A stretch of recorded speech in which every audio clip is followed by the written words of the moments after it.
Emmer's novel. Book 2. Chapter 13.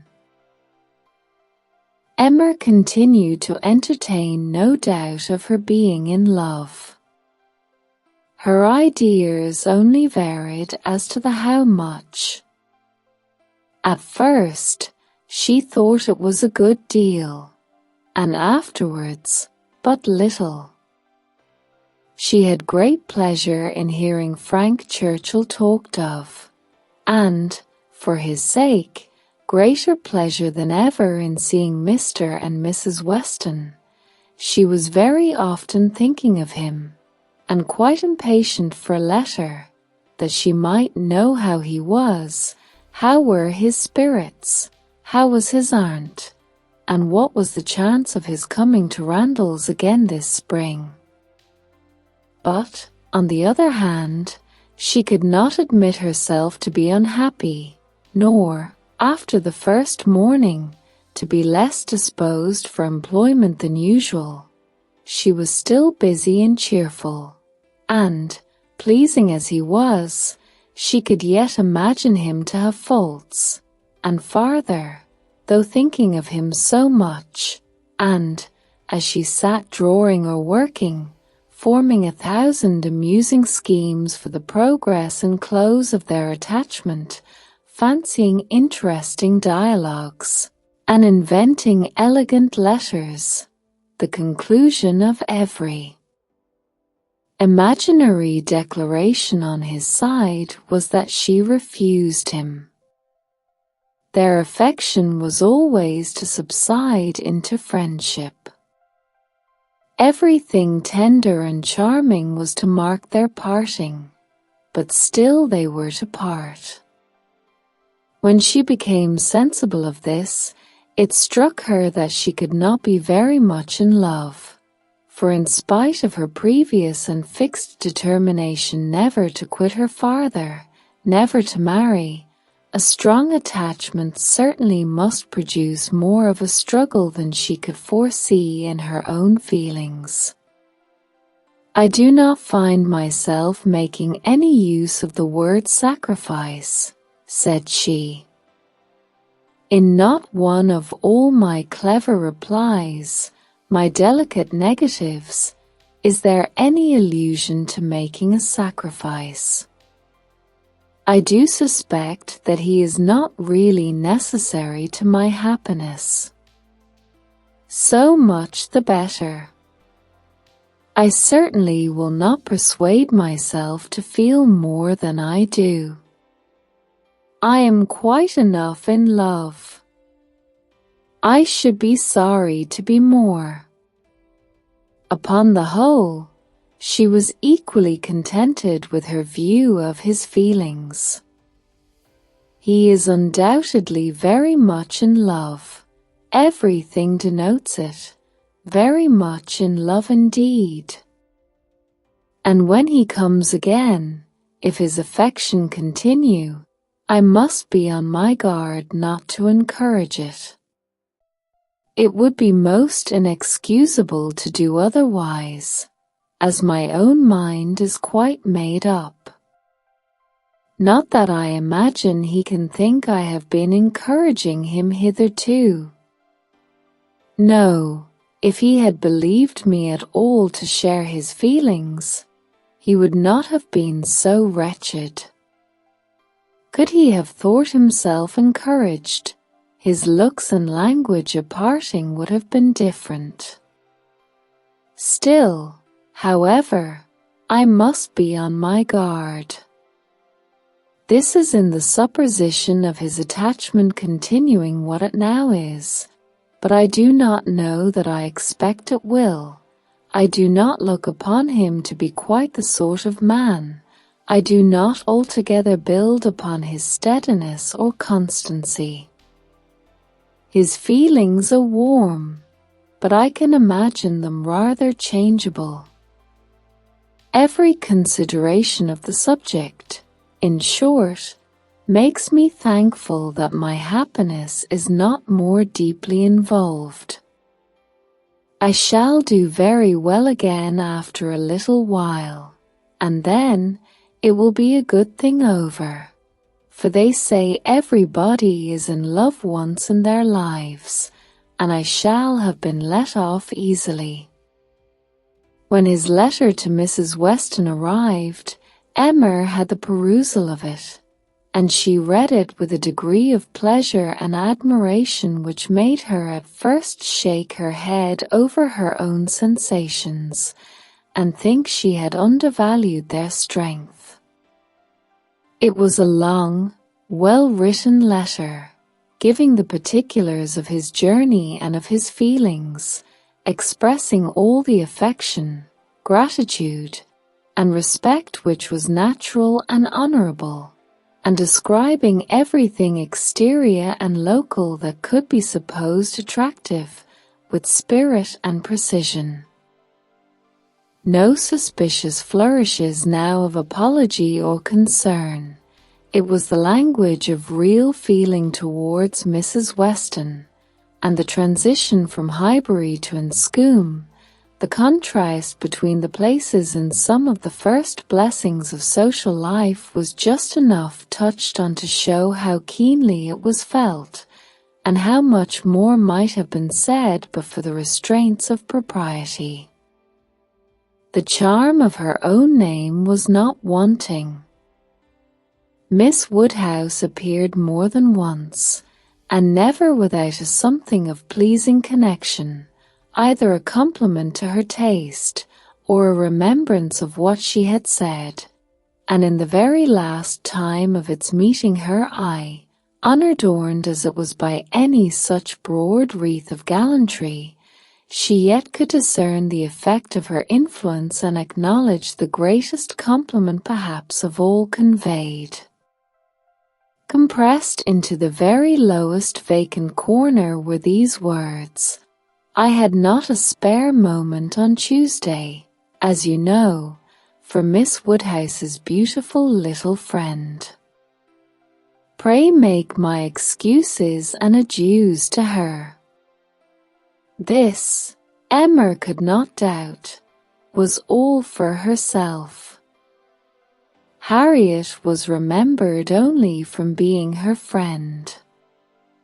His information and prospects as to Enscombe were neither worse nor better than had been anticipated. Mrs. Churchill was recovering, and he dared not yet, even in his own imagination, fix a time for coming to Randalls again. Gratifying, however, and stimulative as was the letter in the material part, its sentiments, she yet found, when it was folded up and returned to Mrs. Weston, that it had not added any lasting warmth, that she could still do without the writer, and that he must learn to do without her.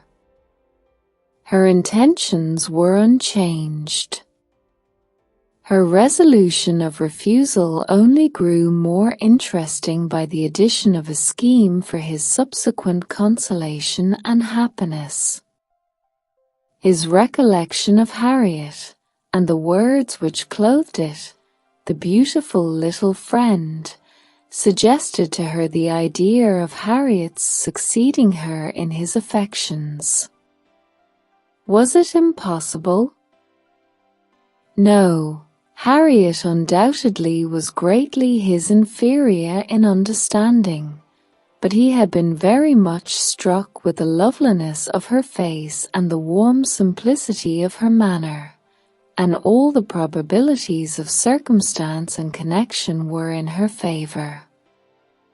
For Harriet, it would be advantageous and delightful indeed. "I must not dwell upon it," said she. "I must not think of it. I know the danger of indulging such speculations. But stranger things have happened, and when we cease to care for each other as we do now, it will be the means of confirming us in that sort of true disinterested friendship which I can already look forward to with pleasure. It was well to have a comfort in store on Harriet's behalf, though it might be wise to let the fancy touch it seldom, for evil in that quarter was at hand. As Frank Churchill's arrival had succeeded Mr. Elton's engagement in the conversation of Highbury, as the latest interest had entirely borne down the first, so now upon Frank Churchill's disappearance, Mr. Elton's concerns were assuming the most irresistible form. His wedding day was named. He would soon be among them again, Mr. Elton and his bride. There was hardly time to talk over the first letter from Enscombe before Mr. Elton and his bride was in everybody's mouth, and Frank Churchill was forgotten. Emma grew sick at the sound. She had had 3 weeks of happy exemption from Mr. Elton, and Harriet's mind, she had been willing to hope, had been lately gaining strength.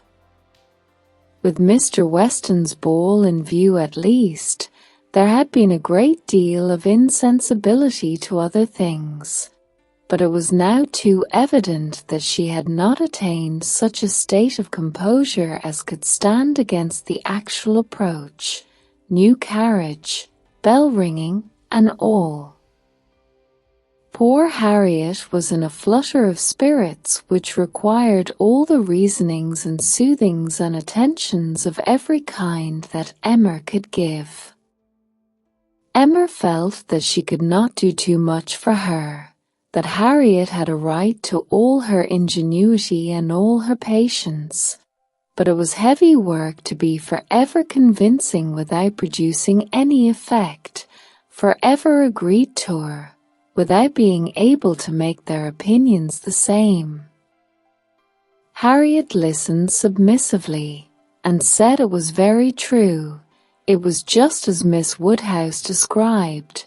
It was not worth while to think about them, and she would not think about them any longer, but no change of subject could avail, and the next half hour saw her as anxious and restless about the Eltons as before. At last Emma attacked her on another ground. "You're allowing yourself to be so occupied and so unhappy about Mr. Elton's marrying, Harriet, is the strongest reproach you can make me. You could not give me a greater reproof for the mistake I fell into. It was all my doing, I know. I have not forgotten it, I assure you. Deceived myself, I did very miserably deceive you, and it will be a painful reflection to me forever. Do not imagine me in danger of forgetting it." Harriet felt this too much to utter more than a few words of eager exclamation. Emma continued, "I have not said, exert yourself, Harriet, for my sake.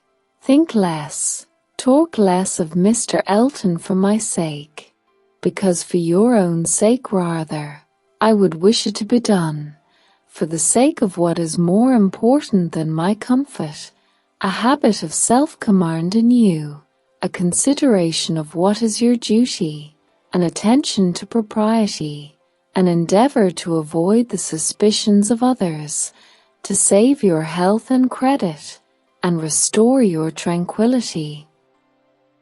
These are the motives which I have been pressing on you. They are very important, and sorry I am that you cannot feel them sufficiently to act upon them. My being saved from pain is a very secondary consideration. I want you to save yourself from greater pain. Perhaps I may sometimes have felt that Harriet would not forget what was due, or rather what would be kind by me.